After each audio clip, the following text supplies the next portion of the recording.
I'm Rantasmo, and The Wizard of Oz needs more gay. People like me, and by people like me I mean flagrantly homosexual men, are sometimes referred to as friends of Dorothy. No, not that Dorothy. No, not that one either. No, not... oh, okay, I'll give you that one. But this phrase is generally understood as referencing The Wizard of Oz, one of the most beloved films in the history of American cinema, and one of the cornerstones of gay culture, based on the first in a series of children's novels by L. Frank Baum. Considering the time that they were written, Baum's Oz books have some surprisingly progressive elements. Oz is a matriarchy, ruled almost exclusively by powerful women, with nary a love interest in sight. The second book even has what could arguably be read as a transgender narrative in the character of Princess Ozma, who was magically assigned male at birth by an evil witch. Baum was far from perfect, particularly racially speaking, but his stories are revered and have spawned countless adaptations. Some good, some less good, but most of them are inspired in some way by the 1939 film. The movie has a very large gay following, which can be attributed to several things. It stars an enormous gay icon, it's wildly campy, it's about women trying to murder each other over a pair of shoes, which I'm pretty sure happens on at least one episode of Real Housewives. But I also feel like the story itself is one that LGBT people especially can connect to their own experience. Dorothy begins the movie in conservative black and white Kansas, and is transported beyond the rainbow to a world where you can dress like this and be respected for it. At least, in theory. You're enjoying this, aren't you, you sick? It's a world full of wildly diverse people and creatures, a world with lions and tigers and with her old family lost, Dorothy creates a new family. In the same way that a newly out person from a conservative family might create a new family after moving to a gay-friendly neighborhood. And Dorothy's new family is made up of unusual dancing men.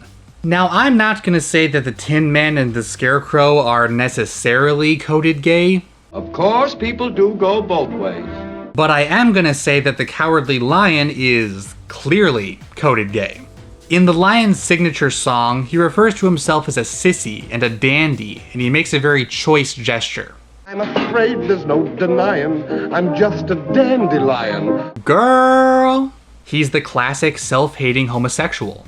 And yet, even when he's wearing a goddamn bow, he's treated as an equal by the other protagonists. Hell, he even gets more than one song. If I were king of the forest, not queen. How the f*** did this make it past the Hays Code?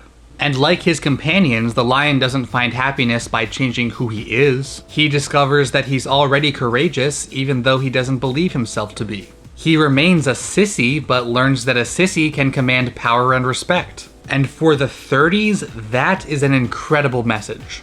When you consider the movie's ending, the Oz as coming out metaphor would seem to fall apart, or at least come with some troubling implications. Ignoring for the moment that in the book series, Dorothy and her family eventually take up permanent residence in Oz. In the movie, she spends most of the story trying to leave this colorful, flamboyant world and return to her previous life. If leaving Kansas and entering Oz is analogous to coming out of the closet, then it seems like Dorothy wants nothing more than to dive back into it, and is in fact rewarded for doing so. Re-entering the closet would appear to be Dorothy's happy ending. And I'm not going to leave here ever again. But I prefer to look at it a different way. Dorothy doesn't leave Oz behind, she takes a piece of it with her in the form of knowledge and self-awareness. Just like with the ruby slippers and her companion's missing body parts, Dorothy realizes that what she really wants has been with her all along. If I ever go looking for my heart's desire again, I won't look any further than my own backyard. She doesn't need to live in some imaginary gay fantasia to be happy, and she shouldn't have to. Dorothy gets the happy ending that so many LGBT people who have been shunned by their families wish they could have. She gets to have her cake and eat it too. She gets to be who she really is, and she gets to go home.